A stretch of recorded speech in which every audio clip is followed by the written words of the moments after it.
Veni Sancte Spiritus, et veni Vecere. Em nome do Pai, do Filho e do Espírito Santo. Amém. Ave Maria, cheia de graça, o Senhor é convosco. Bendita sois vós entre as mulheres, e bendito é o fruto do vosso ventre, Jesus. Santa Maria, Mãe de Deus, rogai por nós, pecadores, agora e na hora de nossa morte. Amém.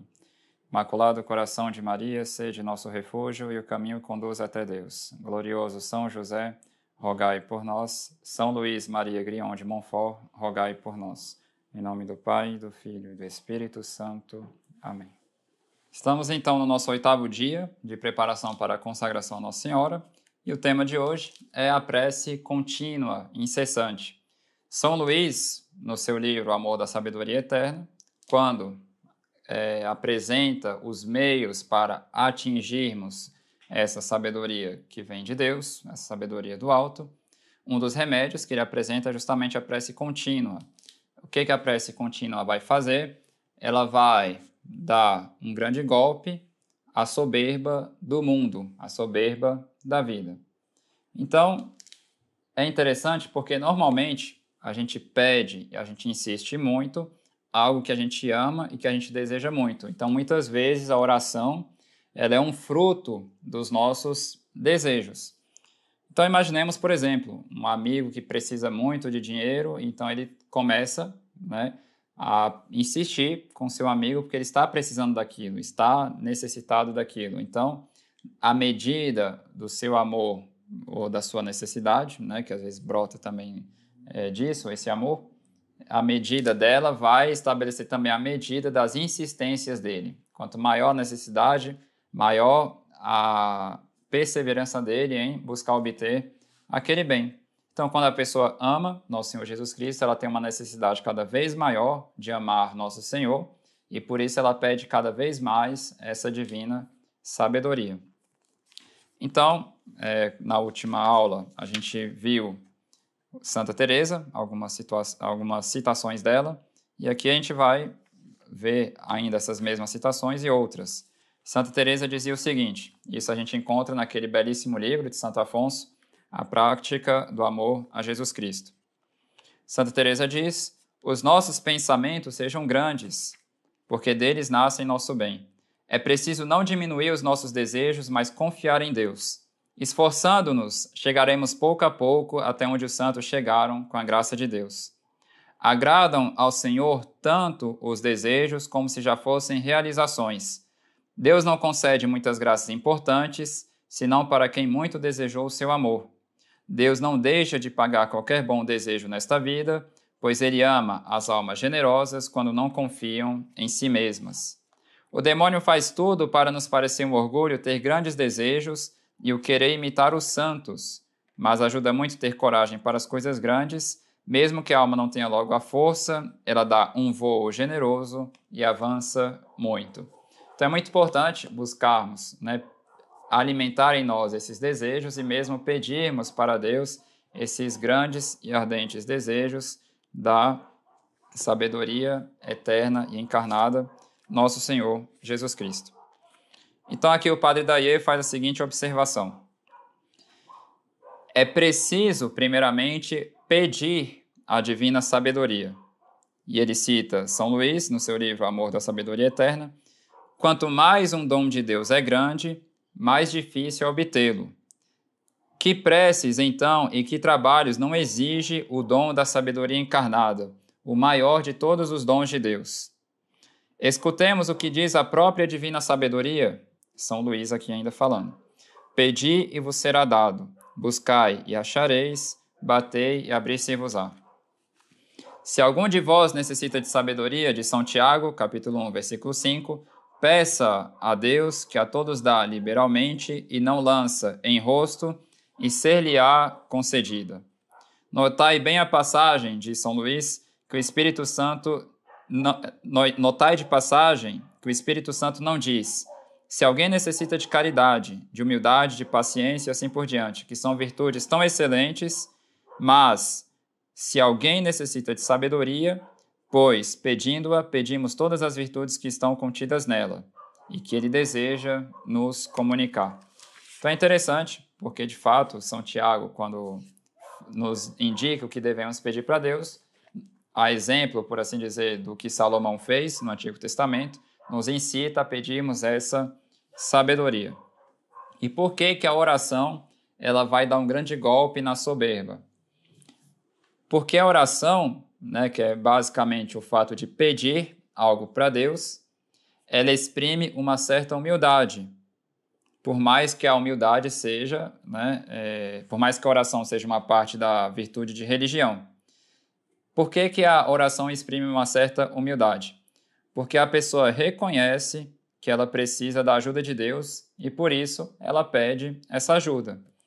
O que que Deus faz? Por meio dos seus ensinamentos, né, da sua lei, dos seus mandamentos e da revelação em geral, ele nos instrui, ele nos ensina. Mas simplesmente saber o que devemos fazer não é sinônimo de conseguirmos fazer o que a gente já sabe que devemos fazer. Então, se por um lado Deus nos ensina, com a sua ajuda, ou seja, com a sua graça, ele nos ajuda a fazermos aquilo que ele pede para nós. Então, a pessoa que reza, ela reconhece que ela precisa da ajuda de Deus para trilhar nos caminhos dele. E por isso que ela pede essa ajuda para Deus. Por isso, por exemplo, que Santo Agostinho dizia que nós somos mendigos de Deus, porque não tendo nada, nós pedimos tudo para ele. Então, a oração é um estado de humildade, porque a pessoa ela se coloca diante de Deus, reconhece que é dele que ela tem todos os bens que ela necessita e que ela depende totalmente dele para andar nos caminhos dele. É interessante porque nos Salmos, em um certo momento, Davi ele diz: desviai, Senhor, os meus olhos das coisas vãs e fazei-me trilhar nos vossos caminhos. Esse tipo de oração exprime claramente a humildade, né, de um coração que reconhece que precisa pedir para Deus essa ajuda, senão ele não vai dar conta de fazer isso. Então Davi fala: desviai, Senhor, os meus olhos das coisas vãs. É como se ele dissesse: eu não dou conta por mim mesmo de desviar os meus olhos das coisas vãs. Então ele pede para que Deus venha ajudar ele a desviar os olhos dele das coisas vãs e fazer-me trilhar nos vossos caminhos. E também, não só desviar das coisas vãs, mas fazer ele trilhar nos caminhos de Deus. Então é o que nós devemos fazer durante essa semana.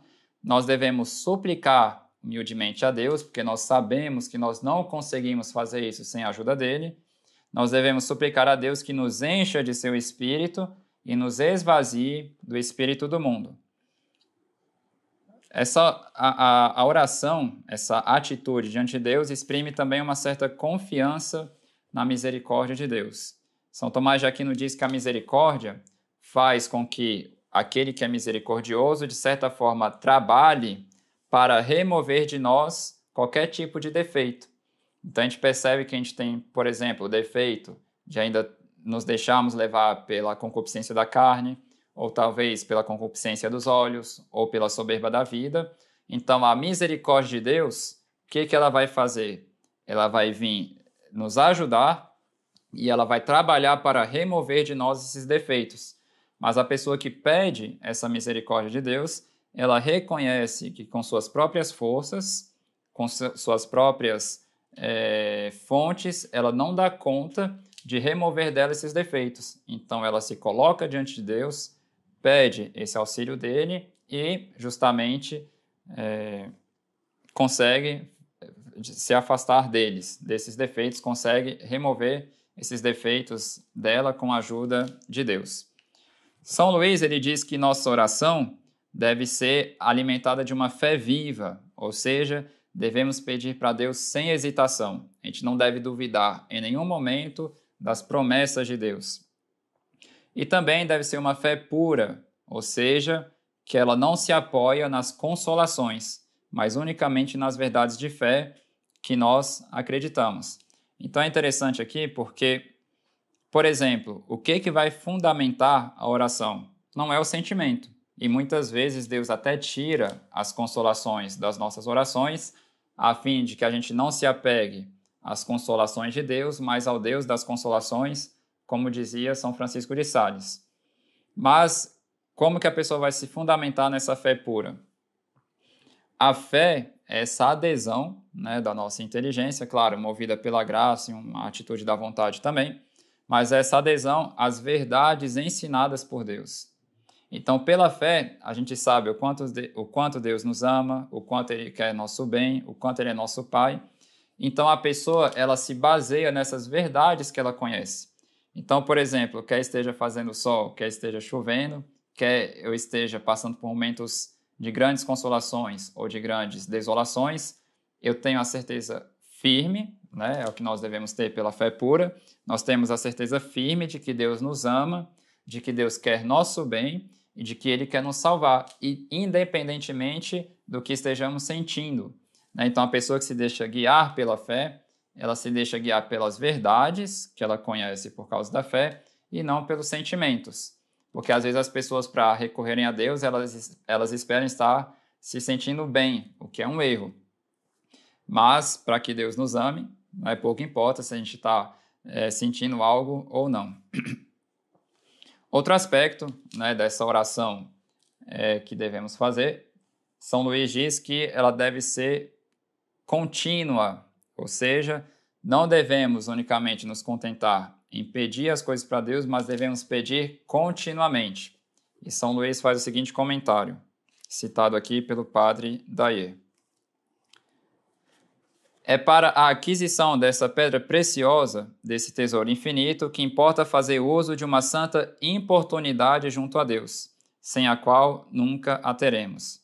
Não se deve fazer como a maioria das pessoas que pedem a Deus alguma graça. Depois de terem orado durante um tempo bastante considerável, até anos inteiros, e não verem suas preces atendidas por Deus, elas se desencorajam e deixam de orar, acreditando que Deus não quer escutá-las. Elas perdem, assim, o fruto de suas preces, e até mesmo ofendem a Deus, que ama doar e que atende sempre, infalivelmente, as preces bem feitas, seja de uma maneira, seja de outra. Aquele que deseja, pois, obter a divina sabedoria, deve pedi-la dia e noite, sem se cansar e sem se desencorajar. 1000 vezes bem-aventurado será se obtiver após 10, 20, 30 anos de preces, e mesmo 1 hora antes de morrer. Deus, que deseja ser importunado, se levantará, abrirá a porta de sua misericórdia e nos dará os 3 pães da sabedoria.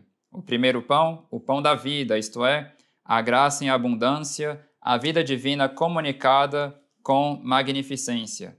O pão do entendimento, isto é, a inteligência das verdades do Evangelho. O pão dos anjos, isto é, o próprio Jesus Cristo dado como alimento e fruição à alma no sacramento da Eucaristia. Então, quando a gente reza, nós reconhecemos assim que os bens nos vêm de Deus. Quem não leva a sério a vida de oração diz em atos, implicitamente, que não precisa da ajuda de Deus. Se a pessoa não leva a sério a vida de oração, é porque ela está dizendo para Deus, eu não preciso da sua ajuda. Então, por isso, nós devemos nos esforçar sinceramente em conversar com Deus por meio da oração. Adão e Eva, eles tinham essa graça de conversar com Deus no Jardim do Éden, mas eles preferiram viver uma vida afastada de Deus por meio do pecado original do que se manterem na presença dele. E nós devemos fazer o contrário, né? Nós devemos constantemente buscar essa presença de Deus por meio da oração. Por que que a gente faz isso? Porque a gente reconhece que é importante para a nossa vida manter essa amizade, essa conversa com Deus e também manter esse estado de espírito de dependência de Deus. Então, São Luís nos ensina, se queremos mortificar em nós esse espírito de soberba, nós devemos levar uma vida séria de oração. Lembrando, vida séria de oração não é necessariamente quantidade. Não quer dizer que a pessoa que reza 30 novenas por dia, ela está levando a sério a vida de oração. Levar a sério a vida de oração é, sobretudo, né, apesar de manterem a quantidade, mas, sobretudo, se dedicarem a uma séria qualidade da vida de oração. Ou seja, uma pessoa que tem uma vida de oração séria, em questão de qualidade, ela vive aquilo que Nosso Senhor diz, né? Ou seja, o contrário da reprovação de Nosso Senhor. Lá em Marcos 7,6, Nosso Senhor diz: este povo honra-me com os lábios, mas o seu coração está longe de mim. Então, a pessoa que leva a vida de oração a sério, ela tem sempre o coração dela com Deus e não somente os lábios dela. Então, por isso, a pessoa busca continuamente estar com Deus quando reza e ela busca cada vez mais se alegrar em Deus.